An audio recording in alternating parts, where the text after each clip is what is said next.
할렐루야. 여호와를 앙망하는 자 새 힘을 얻으리라 주님께서 말씀하여 주셨습니다. 우리 밤에 주님을 바라보므로 주님을 사모함으로 우리 하나님 앞에 나아가시는 우리 모든 성도님들 한 분 한 분에게 주께서 새 힘을 부어주시고 주의 크신 능력으로 함께 해주실 줄로 믿습니다. 네, 그 주님의 능력을 바라보며 함께 찬양하시겠습니다.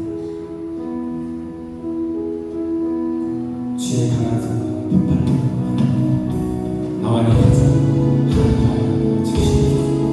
교회에 주시옵소서. 이 마음을 고백으로 찬양하시겠습니다.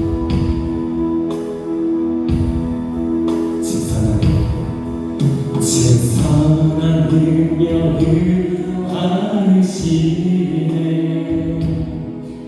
그 크신 바로 날 부르시네.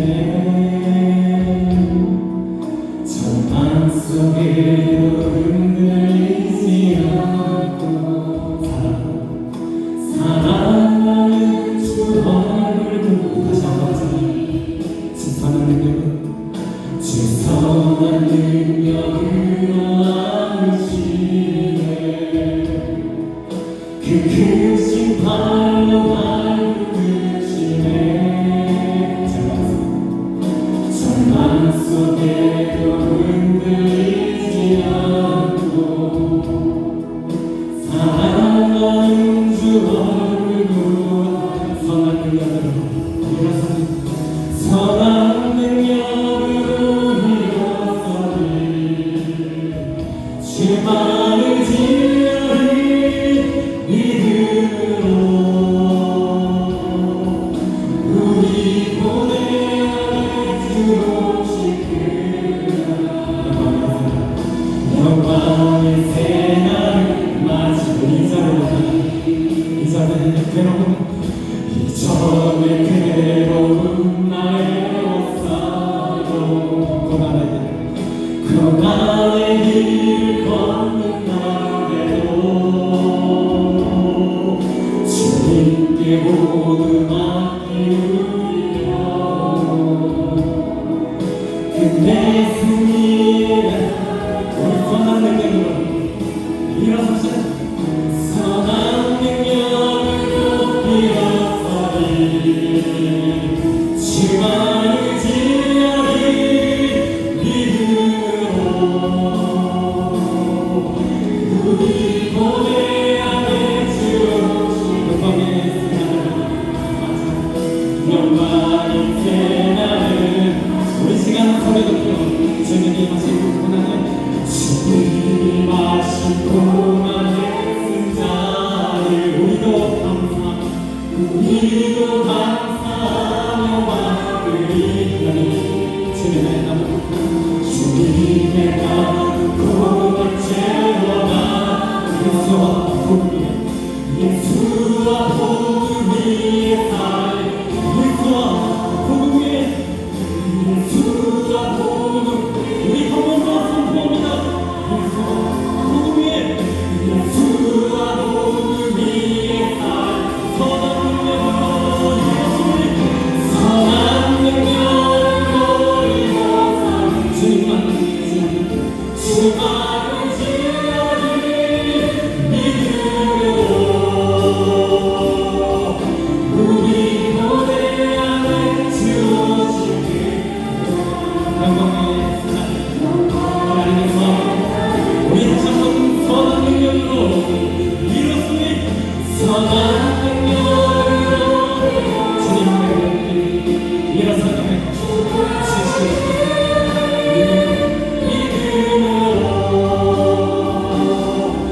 우리 보내야 될 주시리라. 우리에게 능력 주실 주님을 다시 한번 바라보시며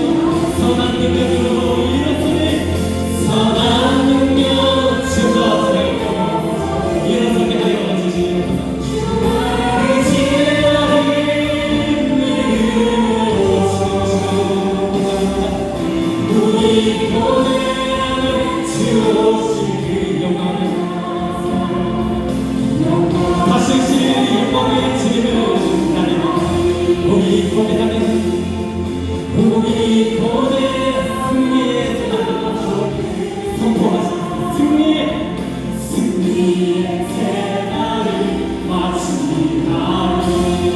오늘 밤에 주님의 크신 선한 능력으로 일어서는 시험한 아멘. 오늘 찬양으로 불러주시고 성도로 불러주시고 기쁨으로 찬양 드시고 네 함께 찬양합시다. 주님 없으나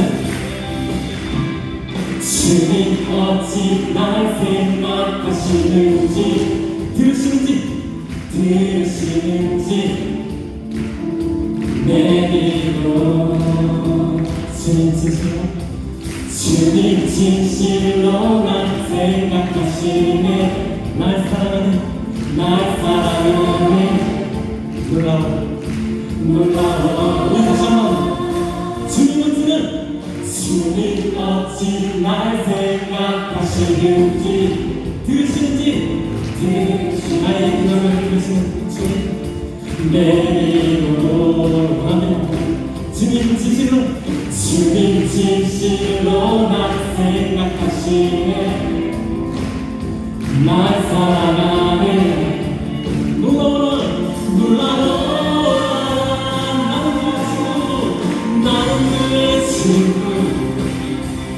나는 그의 친구 주님의 친구로 부르셨네.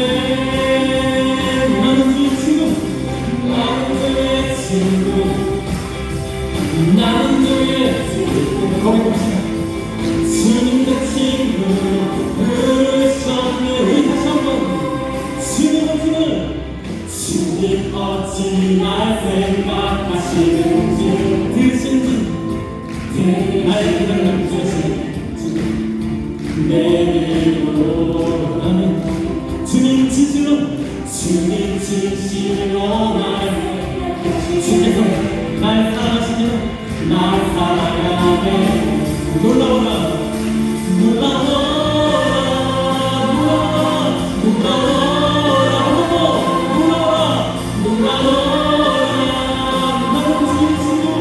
나는 그의 친구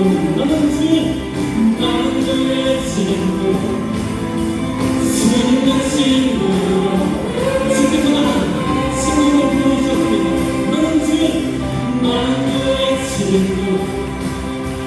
나는 그의 친구 주님의 친구로 부르셨네.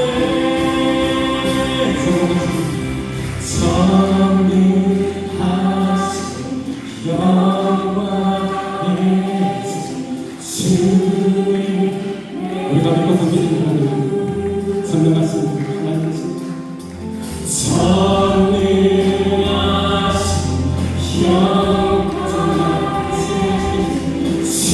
주님 내 친구 우리 다시 한번 전능하신 영광의 주님 전능하신 영광의 친구로 부르시는 하나님 앞에서 주님 우리 전능하신 영광의 주님을 하나님 앞에서 전능하신 영광의 주님 내 친구 나는 그의 친구 우리 기쁨으로 나는 그의 친구 주께서 나를 친구로 불러주셨습니다. 나는 그의 친구 나는 그의 친구 주님 우리 마지막으로 고백합니다. 나는 그의 친구 나는 그의 친구로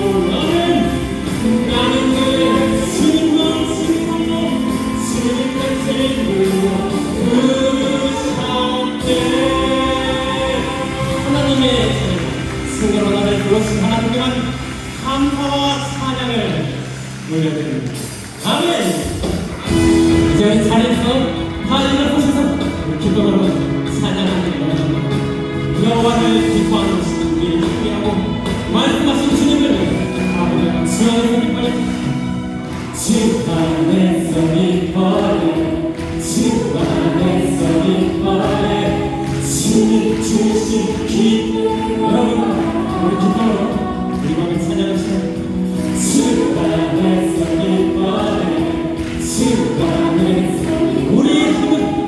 우리의 힘 주님을 믿어하며 우리 다시 한번 주 안에서 믿고요.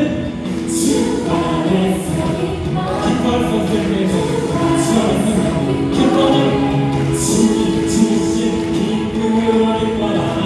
주 안에서 기뻐해. 주 안에서 기뻐해. 주 안에서 우리의 힘 주를 기뻐하며 숨을 쉬어 기뻐 주시며 크게 소리 높여 하나님 너의 많은 말을 사랑해 주님 바로 세워주신 우리의 힘 주를 다시 한번 더 찬양합니다. 주 안에서 기뻐해. 주 안에서 나의 기도가 우리 마음이 기뻐하라. 쓰여봐 주님 주신 기쁨 우리 가운데 주님 주신 기쁨이 충만하게 소망하며 주 안에서 기뻐해. 주 안에서 우리 주를 기뻐하는 것이야.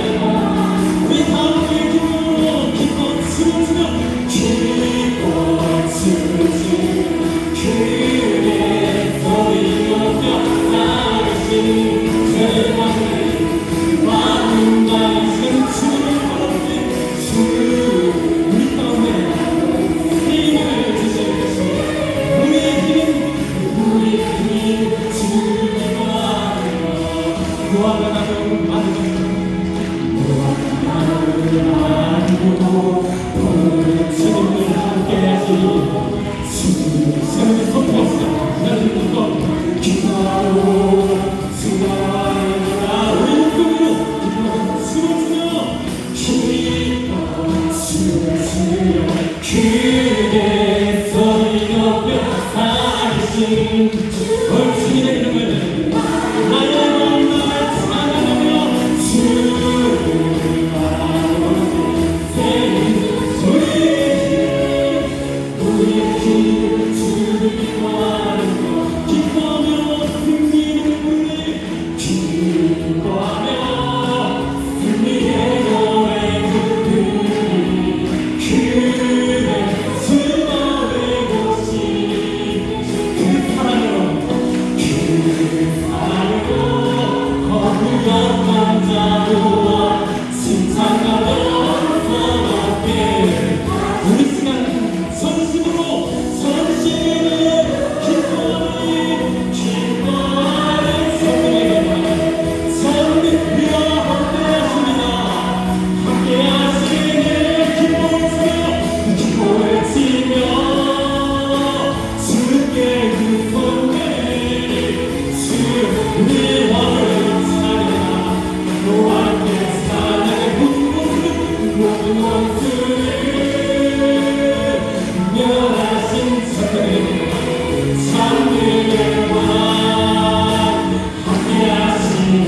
기뻐를 치며 기뻐를 치며 이 시간 두 손으로 성령을 치며 살아계신 주여 전능하신 하나님 전심으로 찬양하라.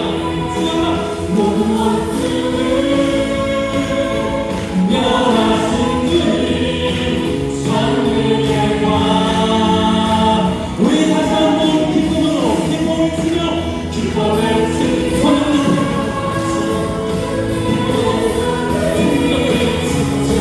지금의 여호와를 찬양하라. 선포합니다. 모든 원수를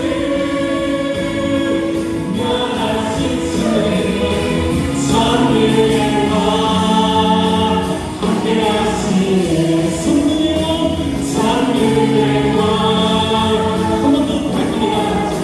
성령의 왕 찬미의 왕 함께하시네. 언제나 우리와 영원토록 함께하시는 함께 여호와께 감사의 사랑의 큰 영광의 박수를 할렐루야. 아멘.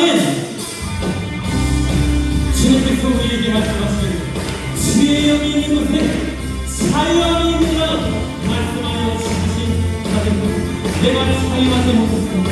나에게 어려움이 있고 슬픔이 있고 주님을 바라보고 더욱 자유하기를 원합니다. 이 마음으로 고백으로 함께 찬양하시죠. 선포하는 눈먼자 보게 눈먼자 보게 갇힌 자 노래 죽은 자 일어나 모든 만 찬양해 어둠을 거치고 내 영혼 외쳐 자유해. 우리 다시 한번 찬양합니다. 눈먼자 보게 눈먼자 보게 갇힌 자 노래 죽은 자 일어나 어둠을 거치고 어둠을 거치고 내 영혼 외쳐 처음에는 우리 낮춰서 나는 제일 나를 잘해 나를 잘해 나를 주지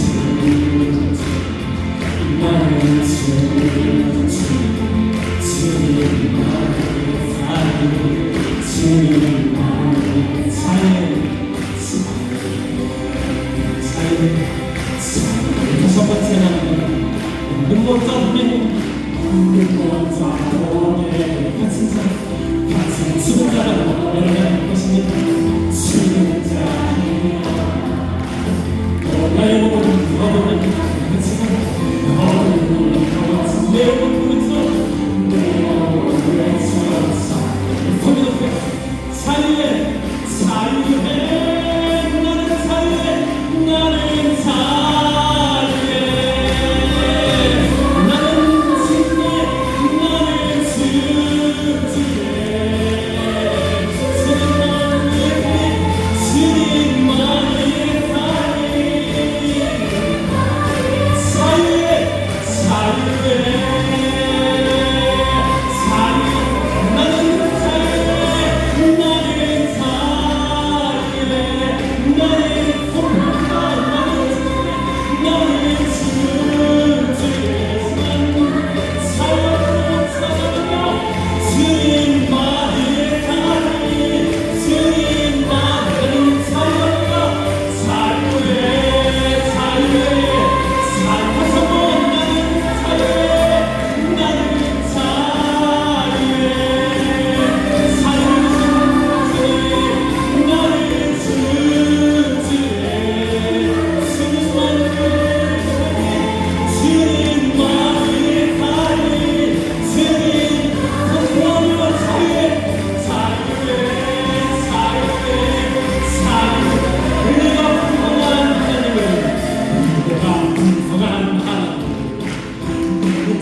저에게 크신 주님의 그 성령으로 우리 한가에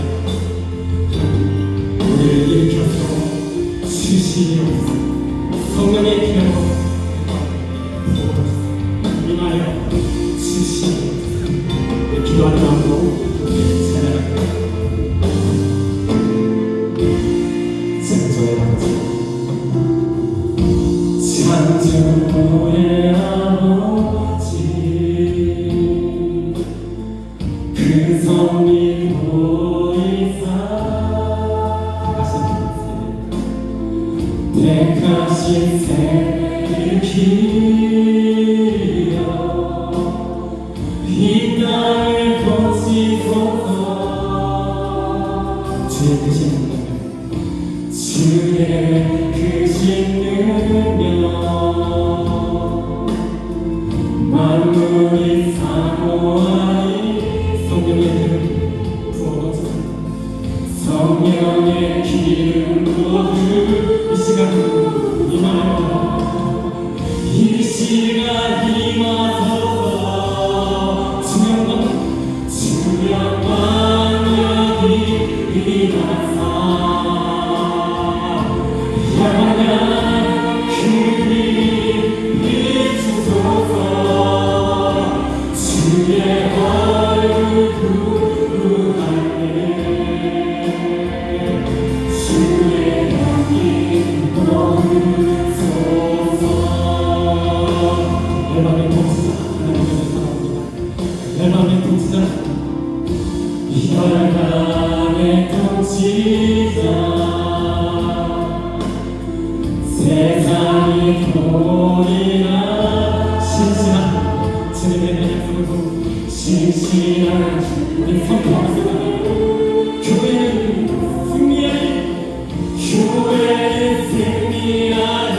하나님 우리는 돌아오사 우리 돌아오소. 강건케 하여 주시고 강건케 하소서. 우리 하나님을 위하여 선포하며 영원한 모든 승리케 하옵소서. 승리케 하옵소서. 주영광 여기 임하사 영원한 그리 주의 얼굴 주님의 향기 우리 가운데 가득 넘치게 하여 주시옵소서. 주의 영광이 임하소서. 주의 영광이 임하며 하나님의 영광을 바라보며 땅의 모든 것이 주님으로 통하는 주님의 얼굴을 보는 우리 세대를 되게 하여 주시옵소서. 우리 보내놓고 주영광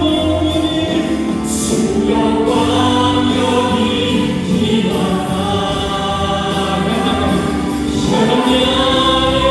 하나님 감당으로 지옥을 주의 얼굴 구하네 주의 우리 다시 한번 찬양하며 고백하며 주영광 여기 주영광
사도신경으로 우리의 신앙을 다음에 고백하시겠습니다.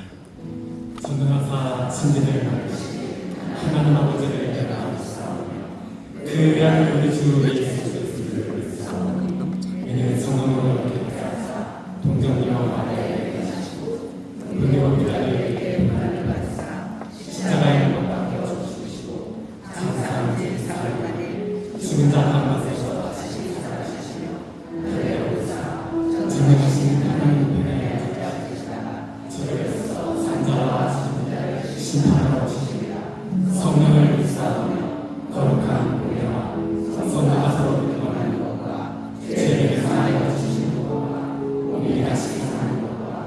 영원히 사랑하시를 믿사옵나이다. 할렐루야.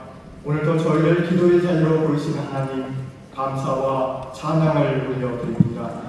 주님의 뜻보다 내 생각과 욕심을 따랐던 삶을 회개합니다. 우리의 죄를 용서해 주시고 다시금 믿음의 중심을 회복하게 하여 주시옵소서. 말씀과 기도로 무장하여 도전하고 돌파하며 반드시 승리하는 하나님의 사람들 되게 하여 주시옵소서. 하나님, 기후자난과 전쟁, 가뭄과 지진, 폭우와 폭염으로 고통받는 이들을 기억해 주시옵소서. 삶의 터전을 잃은 이웃들에게 회복과 위로를 주시고 필요한 도움의 손길이 끊이지 않게 하여 주시옵소서. 제 현장에서 헌신하는 선교사님들과 현지 교회에 은혜와 자원을 풍성히 부어주셔서 사랑과 복음이 함께 전해지게 하여 주시옵소서. 북한 땅을 불쌍히 여겨 주시옵소서. 억압과 거짓이 무너지게 하시고 하나님을 두려워하며 섬기는 지도자가 세워지게 하여 주시옵소서. 지하교회 성도들의 기도를 들으시고 자유롭게 예배하고 찬양하는 날이 속히 오게 하여 주시옵소서. 이 나라의 정치와 경제, 교육과 문화 위에 하나님의 뜻을 따르는 리더들이 일어나게 하시고 다음 세대가 예수님 안에서 참된 정체성과 소망을 발견하게 하여 주시옵소서. 악한 가치관과 거짓된 지식으로부터 우리 자녀들과 공동체를 지켜 주시옵소서. 부모 세대가 신앙의 본을 보이게 하시고 가정마다 예배와 기도가 살아 움직이게 하여 주시옵소서. 세대 간의 벽은 무너지고 비전을 함께 품은 한 마음으로 하나님 나라를 세워가는 인천 순복음교회 되게 하여 주시옵소서. 다가오는 여름 성경학교, 전교인 수양회, 국내외 단기 선교, 침례 등 하반기 모든 사역마다 성령님의 강한 임재가 나타나게 하시고 회개와 부흥이 일어나게 하시며 하나님을 인격적으로 만나는 은혜가 넘치게 하여 주시옵소서. 말씀 전하시는 담임 목사님께 하늘의 지혜와 분별력을 부어주시고 영혼을 향한 사랑과 담대한 믿음을 더하여 주시옵소서. 말씀이 선포될 때 성령의 능력이 함께하여 묶인 자가 풀어지고 낙심한 자가 소망을 얻고 병든 자가 치유받는 역사가 있게 하여 주시옵소서. 선포되는 말씀마다 살아 역사하게 하시고 우리가 아멘으로 순종하게 하여 주시옵소서. 특성으로 헌신하는 에버그린 하모니카 팀 외에도 기쁨과 은혜가 넘치게 하시고 봉사하는 교육자들과 모든 숨김 위에도 새 힘을 더하여 주시옵소서. 정성껏 준비한 각종 예물을 기쁨과 감사로 주님께 드립니다. 우리의 마음과 삶을 함께 드리는 이 시간이 하늘의 기쁨이 되게 하여 주시옵소서. 듣는 마음을 구하는 교회로 우리를 부르신 주님, 우리 공동체를 통해 인류 구원과 인류 행복이라는 하나님의 꿈이 이루어지게 하여 주시옵소서. 예수님의 이름으로 기도드립니다. 아멘.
찬양을 찬양해 주셨는데요. 우리 하모니카 찬양 소리에 맞춰서 우리 영혼이 또 앞에서 다 함께 일어나는 줄 믿습니다. 저기 계신 분들에게 서로 믿음으로 동의하세요. 주님이 일어나십니다. 주님이 일어나십니다. 네. 주님이 일어나시는 분 아무도 없으시네요. 네, 농담입니다.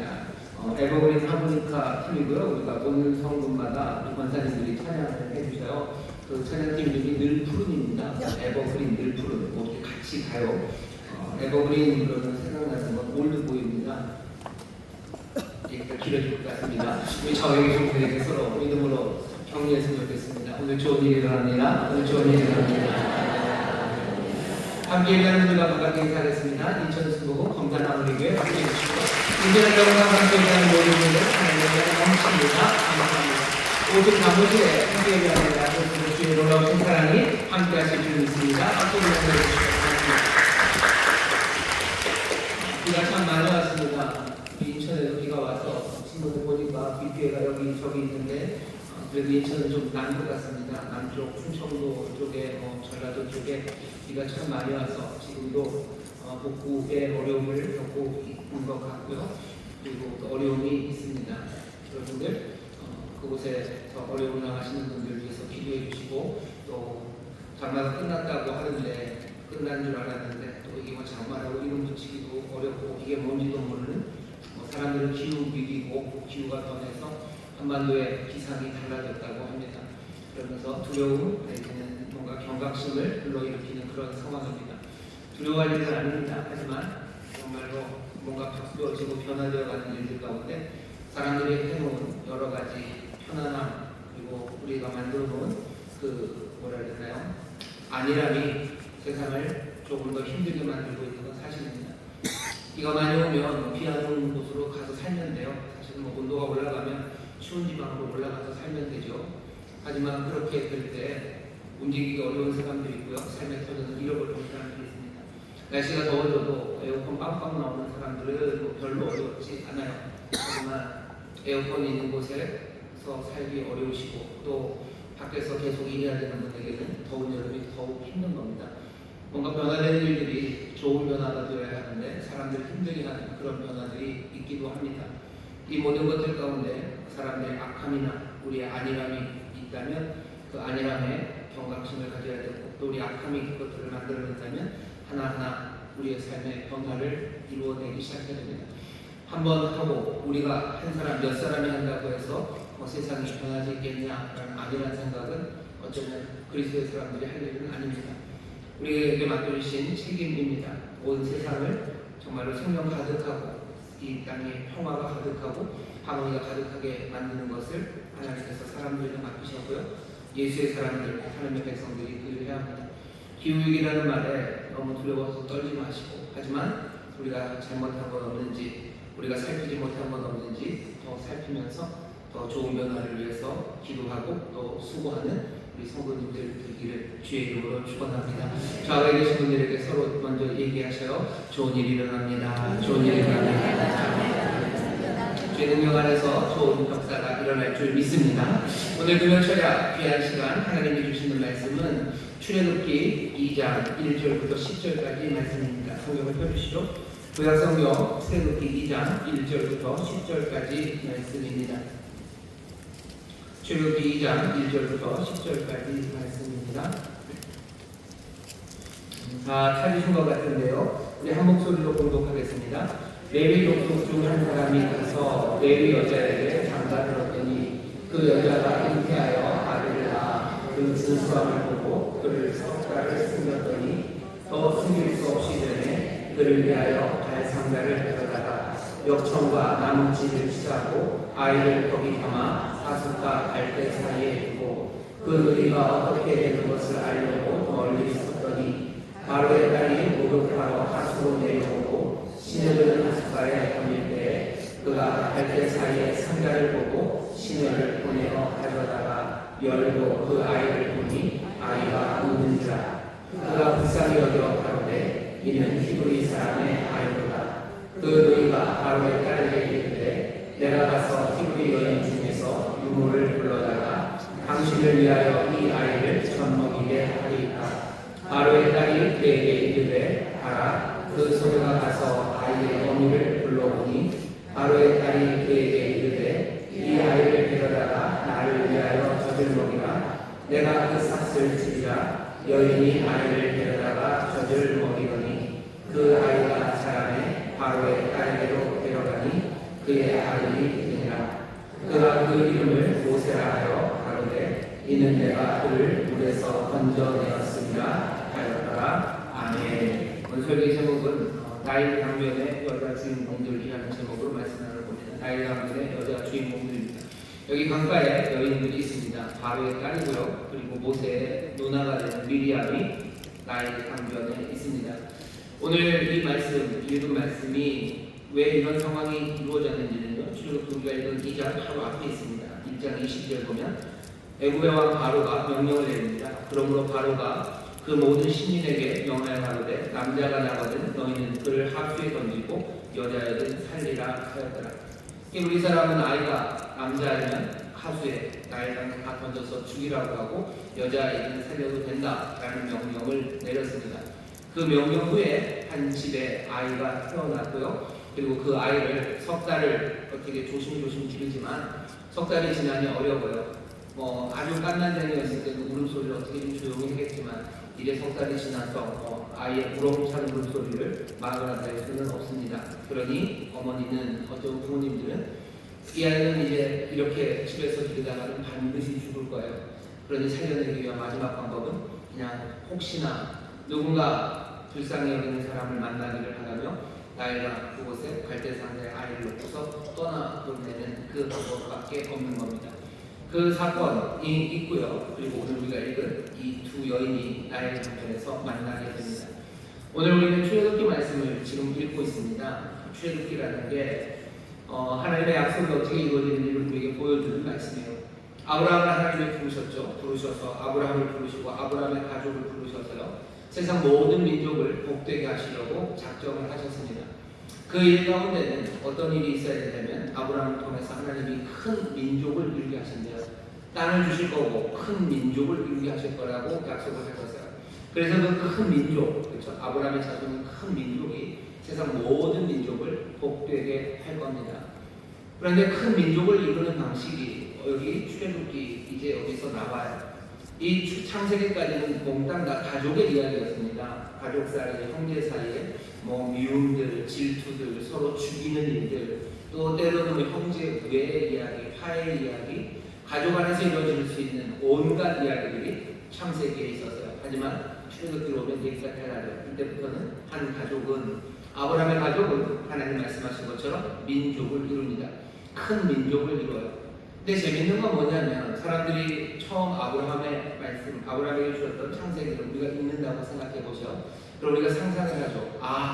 하나님이 아브라함을 부르셨고 이제 아브라함을 통해서 이 가족을 큰 민족으로 이루실 거고 이 큰 민족을 통해서 세상 모든 민족을 복되게 하실 거다라는 그림을 그리면 나중에 모든 민족이 복을 받는 거 그건 어떻게 될지 상상의 나래가 훨씬 더 많이 펼쳐지겠지만 아브라함의 가족이 큰 민족이 되는 그래서 세상에 복이 되는 큰 민족을 이루는 방식에 대해서 우리가 상상하는 바는 그런 걸 겁니다.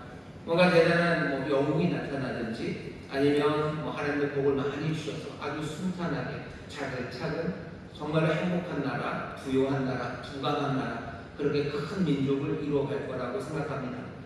하지만 우리가 창세기 출애굽기를 보면서 확인하는 건요. 하나님의 방식은 신묘하셔요. 묘하셔요.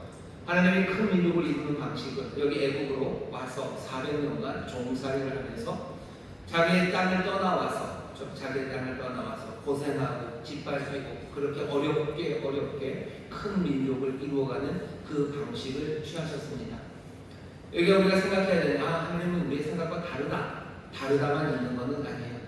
하나님의 생각이 다를 뿐만 아니라 가만히 살펴보면 하나님께서 그 큰 민족을 이루시는 방법 어쩌면 아브라함의 자손이 살아가는 운명 민족을 이루어서 그래서 세상 모든 사람들을 복되게 하는 것은 어쩌면 처음서부터 하나님이 그렇게 고난으로 집을 떠나 어려운 곳에서 힘들고 그리고 아픔을 겪으면서 그렇게 민족을 만들어 가는 것 같습니다. 왜냐하면 이스라엘이 출애굽기를 통해서 애굽에서 나온 다음에 그럼 이 사람들이 큰 민족을 이루는 방식은 또 그냥 순탄하고 평안합니까? 아니요, 그러지 않아요. 또 남의 땅에서 고생하고 싸우며 또 때로는 하나님 앞에 얻어맞고 끌려가고 쫓겨가고 어려움 당하며 그렇게 큰 민족을 이루어가고 하나님의 복된 뜻을 이루어갑니다. 그러니까 이스라엘의 운명이 그런 것 같아요. 근데 우리 교회는 어쩌면 참 이스라엘이신 예수님, 또 예수님을 통해서 우리는 하나님의 가족이 되고 하나님 나라 백성이 되며 하나님이 기대하셨던 그 큰 민족을 이룹니다. 우리의 운명도 어쩌면 정해져 있어요. 우리의 운명도 하나님의 나라 백성이 되었으니 이제 우리는 큰 민족을 이룰 때 정말로 찬찬히 아주 차근차근 점점 더 잘되고 점점 더 행복하고 점점 더 그냥 순탄해서 모든 것들을 하나님들 그래서 세상의 민족 많은 민족들을 복되게 하려는 그 상상을 우리가 하지만 어쩌면 처음서부터 어쩌면 끝까지 하나님께서 택하신 그 민족들 세상을 복되게 하시려는 그들은 어쩌면 집을 떠나야 되고 그리고 또 어려움과 고난과 역경 가운데 세상에 복을 가져다주는 그런 민족을 이룬다고 생각합니다. 무엇을 통해서 제일 분명하게 보여지냐면요, 예수님이 그러셔요. 예수님이 이 땅에 오셔서 복이 되셔요. 이 땅을 구원하시고 하나님의 놀라운 은혜를 전하시는데 주님도 어떻게 하시는 거예요? 순례의 길을 떠나시는 거죠. 하늘에서 이 땅으로 내려오시고 또 이 땅에서 정말로 어렵고 힘든 그 길들을 사람들에게서 오해받고 또 사람들에게서 핍박받을 뿐만 아니라 가난하고 힘든 그 길을 걸어가십니다. 그러며 아버지의 뜻을 이루어가셔요. 이건 어쩌다가 그런 게 아닌 것 같습니다. 늘 그렇게 걸어갑니다. 오늘 우리가 출애굽기 말씀을 읽습니다. 출애굽기 말씀을 읽으면서 하나님의 뜻이 이루어지고 있어요. 아브라함에게 큰 민족을 이룬다고 하시더니 큰 민족을 이루셔요. 사람들이 생각했던 방식은 아닙니다. 묘하고 우리의 생각과는 다릅니다. 하지만 이 다르다는 것이 아까도 말씀드렸어요. 수많은 다른들 그냥 우리를 계속 깜짝깜짝 놀라게 하는 그런 방식이 아니라요. 거의 비슷한 패턴으로 계속해서 운명처럼 걸어가게 하십니다. 우리가 지금 살아가는 길이 하나님께서 얘기하셨던 큰 민족을 이루어서 세상 모든 민족을 복되게 하시려는 그 일에 이제는 우리를 부르셨음을 믿습니다. 우리를 불러 모으신 것도 묘하셔요. 우리의 생각과 다릅니다. 우리가 또 그렇게 제대로 된 민족, 하나님의 자녀들, 하나님 나라 백성으로 살아가는 그 삶의 모습도 사람들이 생각하는 것과는 다르고 어떻게 보면 묘하게 이루어질 겁니다. 어제와 운명처럼 갈 거예요. 그러니 예수님 우리에게 얘기하시죠. 십자가를 지고 나를 따르라고 얘기하셔. 물론 우리가 받을 고난은 장차 얻을 그 영광에 좋게 피할 바는 아닙니다. 하지만 우리의 운명이 그리고 우리를 인도하시는 그 길이 어떤 길인지는 미리 아셔야 됩니다. 주께서도 그러니 자기를 따라오는 자들에게 뒤를 확 돌아보시면서 가끔 물어보셔요. 너네들 알고 오는 거지? 라고 물으십니다. 너네들 알고 오는 거지? 알고 오는 거지? 이 길이 제자의 길이 정말 하늘 뜻대로 살아가는 길이 무슨 길인지 알고 오는 것은 혹시 모르는 건 아니냐고 계산하고 따라오라고. 집을 짓는 사람이 그렇죠. 성을 짓는 사람이 아무 계산 없이 성을 지으면 그건 어떻게 그냥 부끄러움만 당할 뿐입니다. 전쟁에 나가는 왕이 자기 군사가 몇 명인지도 모르고 나갔다가는 말도 안 되는 부끄러움을 당할 뿐입니다. 수치만 있을 뿐입니다. 예수님을 따라가고 내 삶을 통해서 우리를 통해서 하나님의 뜻이 이루어지는 게 어떤 방향인지 전혀 모르고 가다가 그냥 당황하고 낭패 만난 것 같고 그렇게 수치스럽게 살아가는 것은 하나님이 우리에게 바라시는 바는 아닙니다. 그 어려운 길이 어쩌면 그렇게 내려가야 되는 그 길이 우리에게 힘들고 어려울지 몰라도 그게 하나님의 뜻이고 거기에 하나님의 영광이 있습니다. 우리를 큰 민족으로 부르셨어요. 하나님의 백성으로 부르셨습니다. 이제 하나님의 가족으로 부르셨어요. 이제 우리가 가야 할 길들을 더 분명히 보시고 또 함께 격려하며 찬송하며 아멘하며 나가게 되시기를 주의 이름으로 축원합니다. 하지만 우리는 분명히 지난주에 말씀 혼인잔치입니다. 즐거움이 가득할 거고요. 아버지가 마련하신 놀라우신 선물이 그 풍요로움이 우리 가운데 가득합니다. 그 길을 걸어갑니다. 자, 오늘 우리가 읽은 말씀은 그럼 뭡니까? 오늘 우리가 읽은 말씀은요, 그 출애굽이라는 하나님의 백성이 되어가는, 그렇죠? 하나님의 백성이 된다는 게 뭔지, 역사의 흐름을 바꾸는 일, 그 일 앞에서 정말로 그 위기의 상황에서 용기 있는 사람들의 모습입니다. 출애굽기를 여는 자리예요. 어떤 사람들은 그렇게 얘기해요. 성경이, 아니 특히 구약 성경이 굉장히 남성 중심적이고 그리고 아주 민족주의적이어서 유대민족주의적이고 그리고 남성주의적이어서 뭐 세상에 잘 맞지 않는다고 얘기하는데요. 그런 사람들은 하나님의 말씀을 제대로 읽지 못하는 것 같아요. 여기 오늘 우리가 읽은 출애굽기 어차피 유대 민족이 이루어지는 그 이야기의 주인공, 그 장을, 역사의 장을 여는 곳에요. 누가 나오냐면 여자를 이야기로 시작합니다. 우리가 읽은 2장 바로 앞에 왜 바로가 남자애가 태어나면 나일강에 던지라고 그랬냐면요. 바로는 뭔가 뭐 악의 화신은 아니에요. 그냥 이것들을 전멸시키겠다는 뜻은 아니고요. 그냥 히브리 이스라엘 사람이 점점 많아지는 게 정치적으로 부담이 되는 겁니다. 그러니 산파들을 불러서 산모들을 불러가지고 산파들에게 남자애 태어나면은 제대로 잘 받지 말고 그냥 거기서 대충 어떻게 마무리를 해라라고 얘기를 했어요. 하지만 그 바로의 명령을 거역한 사람은 히브리 산파 시프라와 부하 두 사람입니다. 산파라는 얘기는 여자예요. 히브리 여자 둘. 어쩌면 히브리 여자일 수도 있고요. 아니면 히브리의 아이들을 갖는 어쩌면 히브리 사람이 아닌 애국 사람일 수도 있습니다. 시프라와 부하가 누군지는 몰라요. 그냥 산파예요. 히브리 여인들을 돕는 산파. 이 여인 둘이 바로의 명령을 거역합니다. 고대 세계에서 가장 강력한 사람이에요. 신의 아들이에요. 아니 거의 신으로 추앙받는, 그냥 말로만 그렇게 추앙받는 게 아니라 세상의 모든 권세를 가진 바로 앞에 이 여인 둘이 감히 바로의 명령을 거역합니다. 바로의 명령을 거역해요. 그리고는 바로를 놀리는 거죠. 히브리 여인들은 힘이 세서 건강해서 우리가 가기 전에도 애들 그냥 숨풍숨풍 나니까 우리한테 뭐라고 하지 마시라고 그렇게 얘기를 해요. 바로가 그 말을 듣고 그냥 받아들입니다. 황당해서 일 것 같기도 하고, 어쩌면 이 여인들의 기세, 그리고 이 여인들이 믿고 있는 바, 사람이 그렇게 할 수 없다는 생각, 그 생각 앞에 바로 그냥 생각을 접습니다. 하나님의 뜻이 이루어지기 시작해요.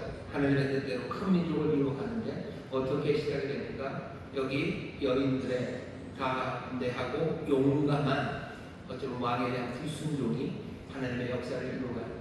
사람들은 구약 성경에 여자 말고 남성 중심적이라고 그러는데 아닙니다. 여기 출애굽기라는 이 거대한 역사, 어쩌면 인류 역사에서 이만큼 영향을 끼치는 게 없는 책의 처음 시작은요, 여자 둘로 시작이 돼요. 그 다음 바톤을 잇는 것도 또 여자 둘입니다. 시프라와 부하가 그 애국 땅에 있는 히브리 사람들의 집집마다 했던 일들을 이제 여기 두 여인이요, 나일 강변에서 뭔가를 해냅니다. 나일 강변에 있는 두 여자를 보셔요. 이 두 여자를 보시면 상황은 그런 거죠. 레위 족속 중에 한 남자가 레위 족속 여자에게 장가를 가요.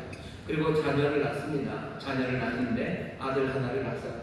이제는 앞에 우리가 압니다. 그 앞에 형도 있고요, 누나도 있어요.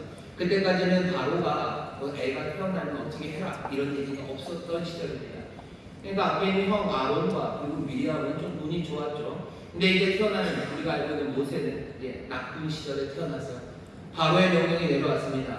남자애는 다 나의 강에 건너서 죽이라는 명령이 내려온 그때 태어난 아이예요. 엄마는 이 아이가 준수하다고 합니다. 2절 보시면 그 여자가 잉타여 아들을 낳아 그 준수함을 보고 그를 석 달을 숨겼더니 태어난 아이가 석 달이 되기 전에 준수하면 얼마나 준수했을까 생각을 해봐요. 시야 준수만큼 생겼을까. 그냥 꼬맹이들 태어나면 다 비슷합니다. 그렇죠? 다 비슷해요. 근데 엄마는 좀 달라요. 엄마는 아주 잘생겼다. 눈이 부리부리하다고. 뜨지도 못했는데 눈이 부리부리하다고. 얼굴이 조망만하다고. 애들 머리가 다 조망만한데 다리도 길고 뭐도 하고 엄마들이 그렇죠. 준수함을 보고 그를 석 달을 숨깁니다. 석 달을 숨깁니다. 석 달을 숨기지만 더 숨길 수가 없습니다. 아까도 말씀드린 것처럼 이제 아이의 울음소리는 점점 더 커져가요. 그걸 막을 수는 없죠. 이렇게 가다가는 반드시 죽을 겁니다. 그러니 그를 위하여 발상자를 가져다가 자기를 위해서는 아닙니다. 엄마는 죽을 준비가 됐을 거예요. 하지만 이 아이가 발각되면 내가 죽는 게 아니라 이 아이가 죽습니다. 나가 죽을지도 몰라요. 하지만 내가 죽는 건 아니라 이 아이가 반드시 죽어요. 그러니 그를 위하여 발상자를 가져다가 역청 그리고 나무진을 치하고 아이를 거기 담아 다수가 갈대 사이에 두고 그 누이가 어떻게 되는 것을 알려고 멀리 섰더니 가까이 떠나보내는 거죠. 그리고 누나가 따라가고 있습니다. 누나가 따라가는 것은 당연하죠. 누구라도 이 아이를 발견하기를 바랍니다. 이 아이를 보고 불쌍히 여기기를, 누구라도 불쌍히 여겨 주기를 바라면서 바구니에 담아 나의 방에 띄워 보냅니다. 그리고서는 오늘 우리가 만나는 그 여인이 나타납니다. 그 여인은 누구냐면 5절입니다. 5절부터 제가 읽겠습니다. 바로의 딸이 목욕하러 하수로 내려오고 시녀들은 하수가에 담을 때 그가 갈대 사이에 상자를 보고 시녀를 보내어 가져다가 열고 그 아이를 보니 아이가 우는지라 그가 불쌍히 여겨 가로되 이는 히브리 사람의 아이로다. 5절 6절 말씀을 잘 보시오. 이 순서를 보십시오. 그녀는 바로의 딸은요, 이게 아이라는 것을 발견해요. 뭔가가 떠내려오죠. 하수로 내려오고 거닐 때 갈대 사이에 상자를 보고 가져다가 여니 아이가 옵니다. 처음에 보고 갈대 상자요, 뭔가 하고 봅니다. 열어봤더니 거기서 아이가 울고 있습니다. 아이가 울고 있어요. 불쌍히 여기죠.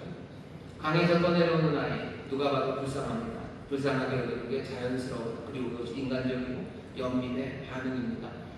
그런데 이 바로의 딸은요, 이 아이가 누군지 금방 깨달아요. 뭐라고 깨닫습니까? 아, 이는 히브리 사람의 아이입니다.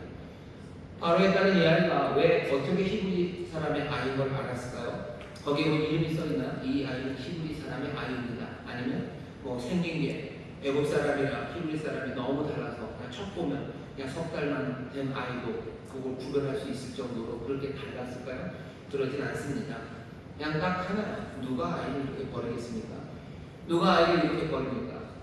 아이를 버리는 사람은 지금도 아이를 버리는 그런 패분적인 어머니들이 있어요.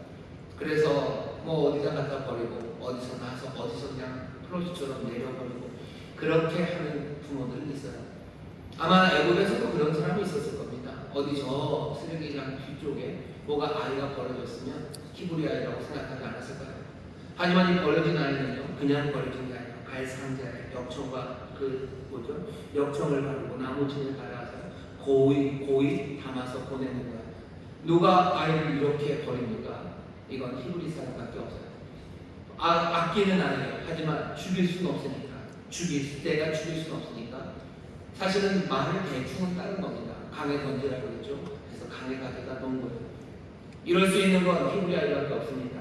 누가 아이를 이렇게 버리겠습니까? 그러니 바로의 딸은 바로 알아봐요. 히브리 아이입니다.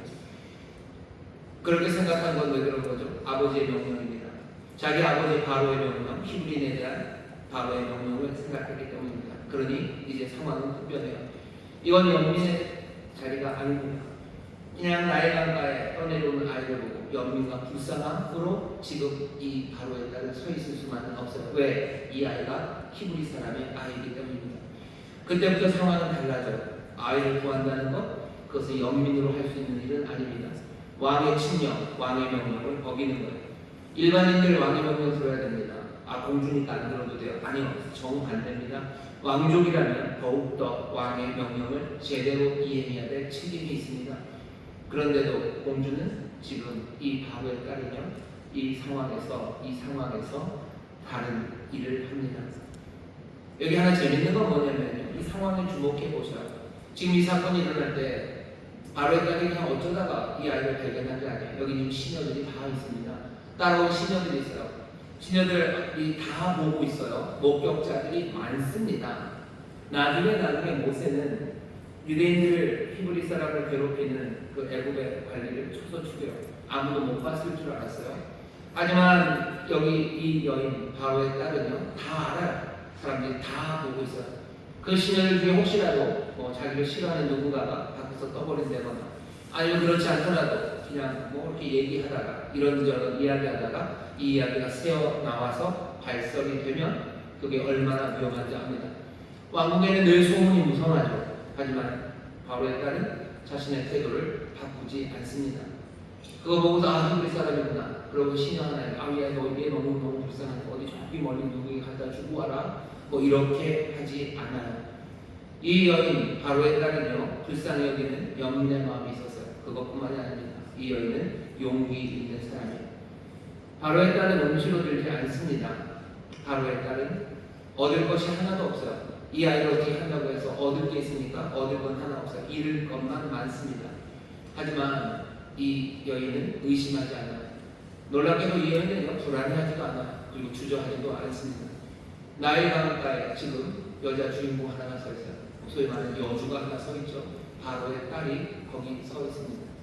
역사를 여는 그 자리, 그 첫 시작에 시포라와 부하라는 그 3파가 있었고요. 이 나일강, 이 강가에 바로의 딸이 지금 서 있습니다. 새로운 역사를 어떻게 여는가에 관한 이야기, 하나님의 백성들이 어떻게 하나님의 뜻 따라 새 시대를 열어가는가에 관한 이야기입니다. 새 시대를 여는 그 길목에 여기 흔들리지 않는, 의심하지 않는, 불안해하지 않는, 주저하지 않는 연민 가득한 용기 있는 여인이 있어요. 이 바로의 딸이 어쩌다가 이런 사람이 됐을까? 우린 그건 모릅니다. 어려서 어떤 역사가 있었을까? 어려서 무슨 일이 있었기에 그랬을까? 우린 그건 알 수 없어요. 하지만 여기 나일강변에 바로의 딸은 이렇게 아름답고 그리고 멋진 영웅으로 서 있습니다. 이스라엘을 괴롭힌 사람은 바로예요. 하지만 여기 바로의 딸은 마지막 이스라엘이 걸 수 있는 마지막 결정적인 희망의 실마리를 건져내는 사람도 바로에게서 나온 바로의 딸입니다. 자, 여기 이야기는 거기서 끝나지 않아요. 그리고 또 놀라운 이야기가 시작이 됩니다. 이 일이 딱 있고 나서요, 바로 튀어나오는 그 누이가 바로의 딸에게 이르되 내가 가서 히브리 여인 중에 유모를 불러다가 당신을 위하여 이 아이를 젖먹이게 하리까. 바로의 딸이 그에게 이르되 가라. 그 소녀가 가서 아이의 어미를 불러오니 바로의 딸이 그에게 이르되 이 아이를 데려다가 나를 위하여 젖을 먹이라. 내가 그 삭슬 주리라. 여인이 그 아이를 데려다가 젖을 먹이더니 7절부터 9절까지 아주 짤막하게 사건이 어떻게 진행되는지를 우리에게 설명합니다. 이 짧은 이야기, 아주 단순하게 설명되는 이 이야기 안에 사실은 놀라운 것들이 꽤나 많이 숨겨져 있습니다. 나일강변의 두 여인이 만났어요. 하나는 바로의 딸이고 하나는 모세의 누이 미리암이라는 어린 소녀일 겁니다. 그런데 이 어린 소녀 미리암은요, 그냥 어린 소녀가 아니죠. 박해받는 그런 백성의 어린 아이입니다. 노예입니다. 히브리의 소녀, 정말로 노예인 소녀가 어떻게 바로의 공주에게, 바로의 딸에게 말을 걸 그런 담대함이 있었을까? 우리 그게 궁금해요. 근데 여기는 그런 거 아무것도 없어요. 공주님하고 부르는 말도 없어요. 뭔가 찬란한 서문으로, 뭔가 정교하게 그 앞에 무슨 겸손을, 그 앞에 아름다운 말로 칭송을, 당신의 연민과 자비가 위대하다는 말도, 아니면 당신은 이 모든 일을 할 수 있을 거라고 아부나 아첨 아무것도 없습니다. 여기는 그냥 다짜고짜로 가서 말하기 시작하는 미리암, 나일강변의 다른 여자 주인공 하나가 있어요. 담대함입니다. 어떻게 이렇게 대답할 수 있을까? 그냥 이것저것 따지는 것 없어요. 이것도 돌보지 않고 저것도 돌보지 않습니다. 그냥 나가서 바로 말하기 시작하는 말이 바로에게 뭐라고 얘기해요? 바로 내가 가서 히브리인 중에서 유모를 불러다가 당신을 위하여 이 아이를 젖먹이게 하소서. 이 말에 다른 많은 설명은 없어요. 넌 뭔데? 넌 어떻게 여기 있니? 오고 가는 말은 없습니다. 왜 말이 없을까요? 이 상황에 대해서 왜 말하지 않죠? 이 이야기를 읽는 우리나 그리고 이 상황에 있는 바로의 딸과 미리암 모두가 다 알고 있는 겁니다. 말하지 않아도 알아요. 미리암이 마음속에 있는 거죠. 당신도 알고 나도 아는 거예요. 이 아이는 누구예요? 얘는 내 동생이에요. 얘는 내 동생입니다 라고 말하지 않아요. 하지만 말하지 않아도 압니다. 말하지 않아도 알아요. 이 상황이 어떻게 돼야 될지 압니다. 그 연민에 그냥 바로 대답하기 시작하는 거예요. 그냥 유모를 구하시라고. 그게 당신에게도 좋고 나에게도 좋아요.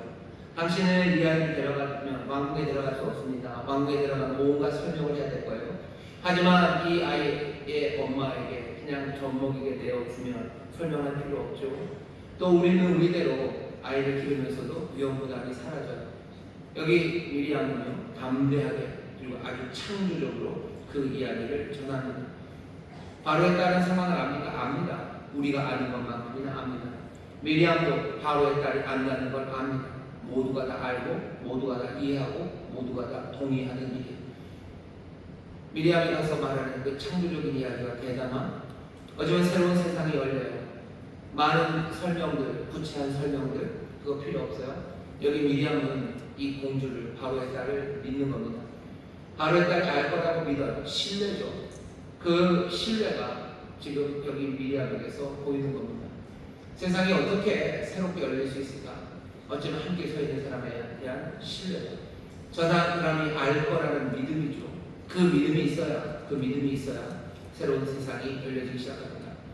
저 사람을 믿지 못하면 그 다음부터 이야기는 복잡해지는 거예요. 미리암은 뭐라고 설명해야 됩니까? 가서 말이 길어지죠. 뭐 이런저런 거 따져야 돼요. 당신의 무슨 자비함을 높여야 되고 당신의 능력을 높여야 되고 뭐가 많이 돌고 돌아야 돼요. 하지만 미리암은 여기 이 바로의 딸을 믿습니다. 그냥 맹목적으로 믿는 것 같아요. 그냥 멀리서 본 거 하나, 이 아이는 히브리 아이구나 라는 말 한마디에 그 말 한마디에서 미리암은 이 바로의 딸을 향한 믿음, 그 믿음이 생겼어요. 그리고서는 말하기 시작하는 겁니다. 우리가 역사를 바꿔나가고 싶어 하고요. 그리고 세상에 뭔가 새로운 일이 일어나기 시작하기를 바랍니다. 그러려면 어떻게 해야 됩니까? 믿음이 있어야 돼요. 하나님을 향한 믿음입니다. 그리고 내 앞에 서 있는 그 사람들을 향한 믿음이 있어야 돼요. 그 믿음이 없으면 세상이 변하잖아요. 내 자녀들에 대한 믿음이 없으면 내 자녀들과 함께 가정을 바꿔나가기는 어렵습니다. 뭐 하나만 얘기를 할까요? 모세가 하나님 앞에서 사명을 받아요. 조금 있으면 봤을 겁니다. 3장 4장에 가면 모세가 하나님의 사명을 받는데요. 모세가 안 된다고 그러죠. 못합니다 라고 뒤로 빼요. 뒤로 빼는 이유가 두 가지입니다. 하나는 뭐냐면 자기의 부족함이요. 나는 말이 둔하고 나는 말 잘 못하는 사람이에요. 내가 부족해서 못합니다 라고 하나 말하고요. 두 번째는 뭐냐면 그 사람들이 나를 믿지 못합니다 라고 말을 해요. 하나는 자기 문제예요. 하나는 그 백성들의 문제입니다. 하나님이 말 못하게 내 연약함을 말하는 모세에게는 아론을 보내주겠다고 얘기하시고 그 문제를 해결하셔요. 그러면 내 민족을 내가 믿지 못하겠습니다 라고 하는 이 사람 모세에게는 하나님이 어떻게 하십니까? 이 모세에게 하나님이 하신 일은 그 손에 문둥병을 주시는 거예요. 그 손을 넣어라. 그럼 나왔더니 문둥병이 생기죠. 그리고 다시 넣으니 다시 문둥병이 치료한 것 같습니다. 그게 하나님의 기적과 능력을 보이는 것 같지만 잘 읽어보면요. 백성들이 자기를 믿지 못한다고 다른 사람을 신뢰하지 못하는 사람, 그 사람에 대해서 하나님이 문둥병을 내리실 거예요. 그리고 다시 고쳐주시는 거죠. 하나님이 바라시는 바는 모세가 자기의 부족함을 자각하는 것, 그것은 괜찮습니다. 하지만 다른 사람들의 부족함, 다른 사람을 신뢰하지 못하는 것, 그건 고치고 가야 되는 문제입니다. 미리암은 누구를? 이 바로의 딸을 믿어요. 그러니 이 제안을 하는 겁니다. 우리는 서로를 믿습니다. 역사를 바꿔나가는 사람들 믿음이 있어야 돼요. 하나님을 향한 믿음이 있어야 돼요. 그리고 공동체에 대한 믿음이 있어야 됩니다. 그러지 않으면 세상을 바꿔나가기는 어렵습니다. 교회에서도 그렇고 사회에서도 그래요. 왜 사회가 잘 안 바뀌는지 아십니까? 믿음이 없어서 그래요. 정치 얘기하기는 그렇지만 국민의힘 사람들은요 민주당 못 믿습니다. 민주당 사람들은 국민의힘 사람 못 믿죠. 여는 야를 절대로 못 믿어요. 야는 여를 절대로 못 믿습니다. 그러니 여기 다짜고짜 미리암이 얘기한 것처럼 창조적인 제안, 그 제안이 나오는 것보다는 둘러치고 맺히고 이렇게 속이고 저렇게 속이고 온갖 말들만 오고 갈 뿐입니다. 나의 강변에 서 있는 이 두 여주인공들은요 그런 면에서 너무 멋진 영웅들이에요. 그냥 믿습니다.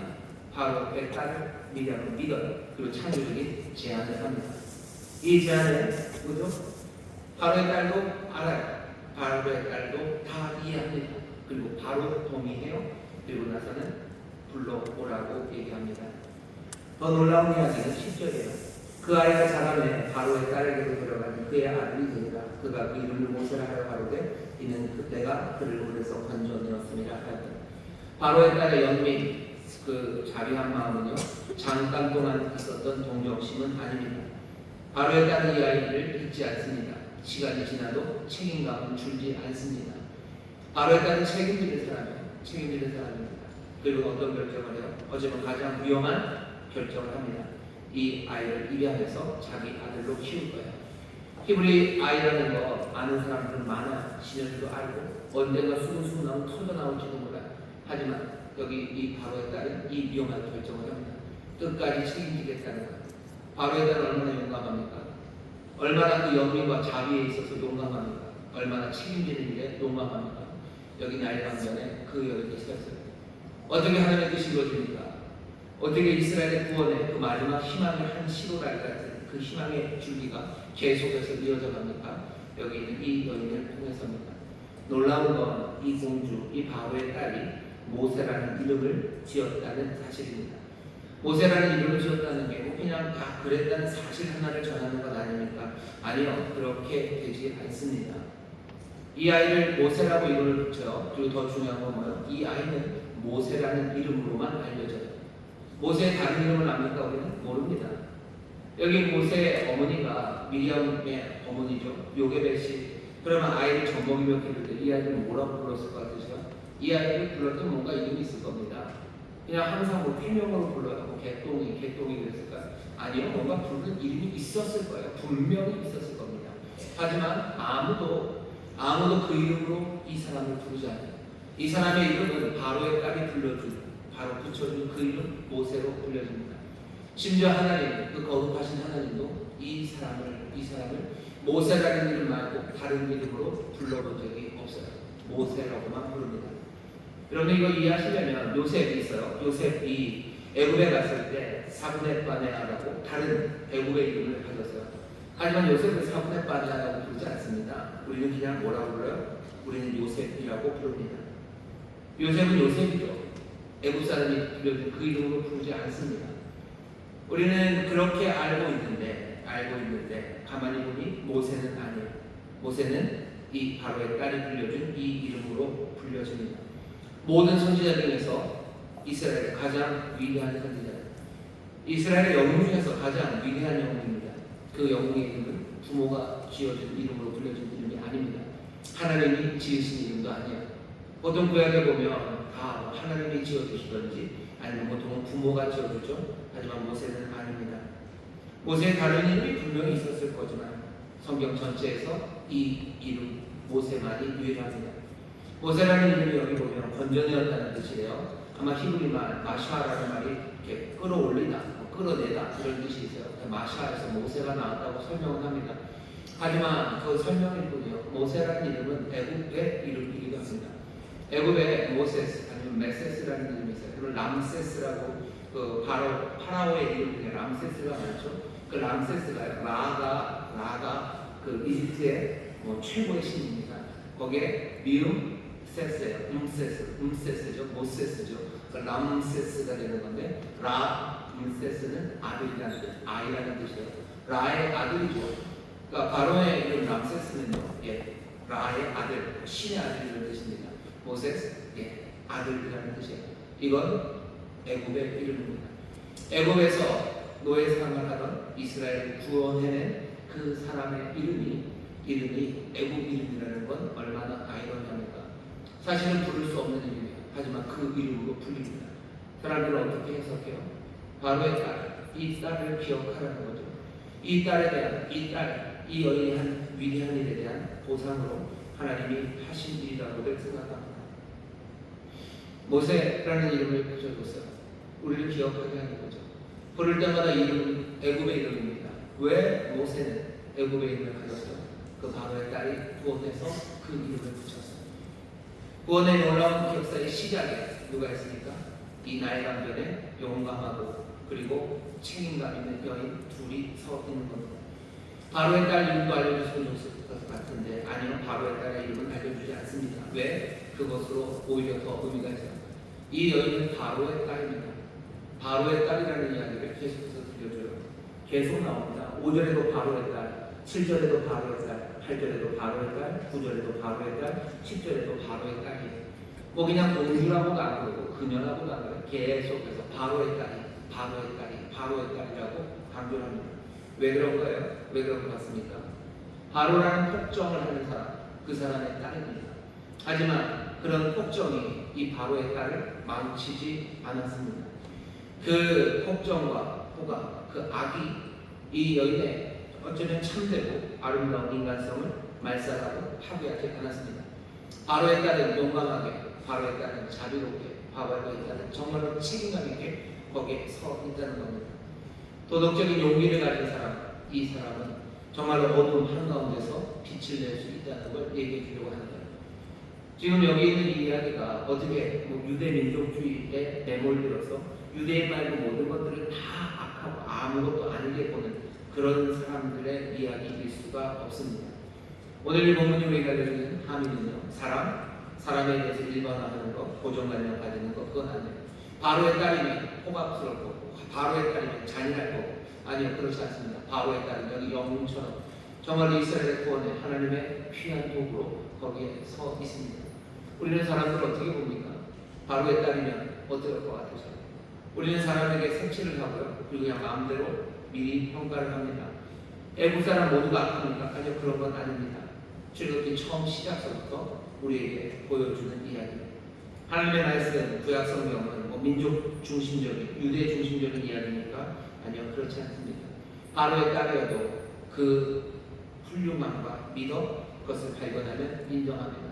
심지어 하나님도 인정하시는 거예요. 그러니 그 여인이 불려준 그 이름, 그 모세로 하나님도 계속해서 그 사람을 모세로 부르시는 겁니다.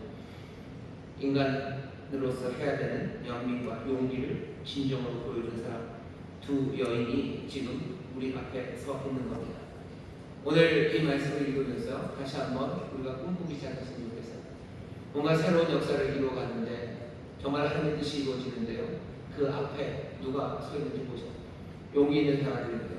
용기 있는 여인들입니다. 정말로 자비로 가득한 자비함과 연민의 다양한 사람들, 그리고 내가 책임져야 되는 일에 용감한 사람들입니다. 창조적인 사람들, 서로를 신뢰하는 사람들, 그 사람들이 새로운 역사를 열기 시작합니다. 여기 우리 사랑하는 인천수 목회 성도들이 여기 서 계셔서 우리가 하나님의 뜻을 이루어가며 세상에 새로운 역사를 펼쳐가기 시작하는 그 자리에 서 있습니다. 우리가 정말로 새로운 일들, 새 변화를 만들어내려면 여기 있는 이 여인들에게서 영감을 받으셔야 됩니다.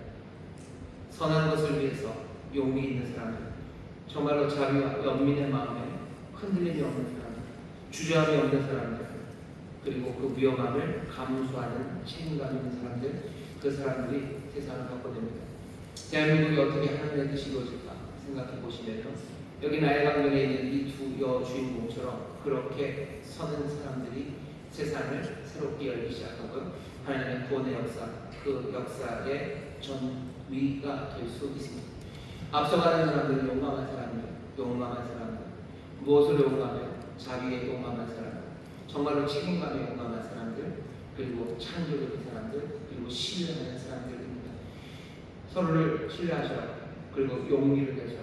창조적으로 달려가시죠. 그때 하나님의 뜻이 우리 가운데 이루어집니다. 이 일이 내가 일하는 곳에서, 그리고 이 대한민국이라는 이 민족 앞에서, 아까도 말씀드린 것처럼 기후 위기라고 말하는 어쨌든 그 전 지구적인 문제 앞에서 여기 용감한 사람들, 여기 정말로 사랑과 자비가 가득한 사람들, 끝까지 책임지는 믿음의 사람들, 신실함, 그것이 정말로 세상을 새롭게 하는 하나님의 능력이 되고 그렇게 역사가 열려집니다. 남자, 여자 이런 건 중요하지 않아요.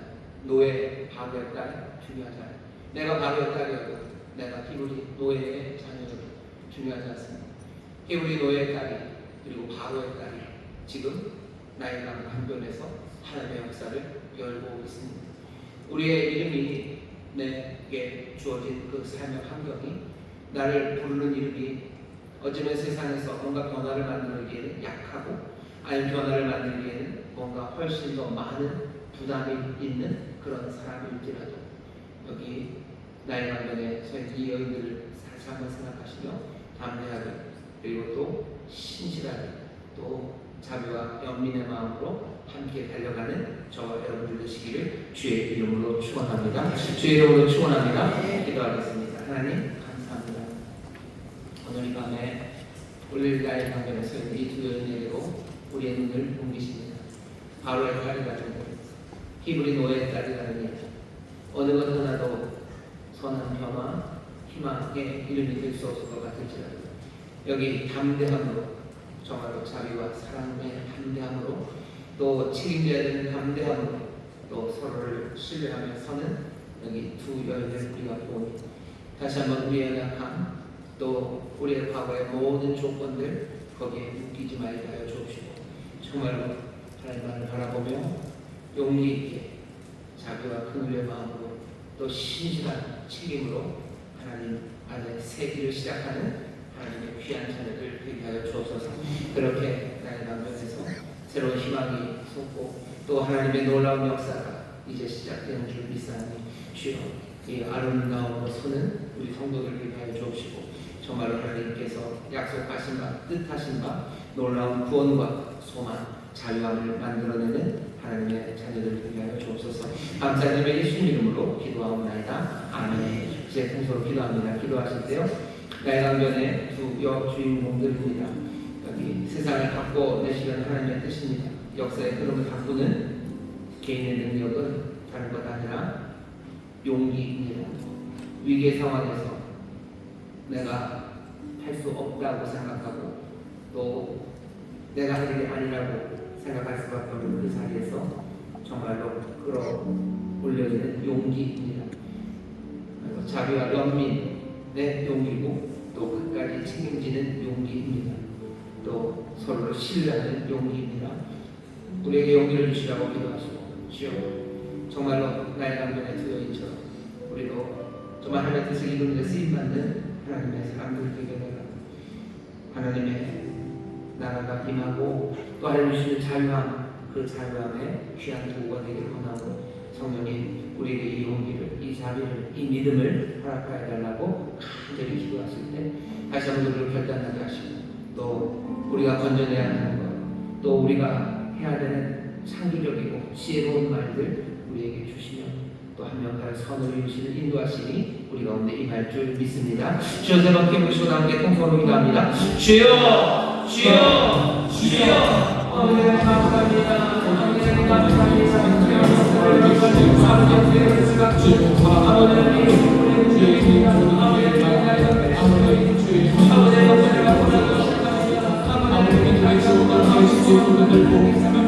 주여 주여 주여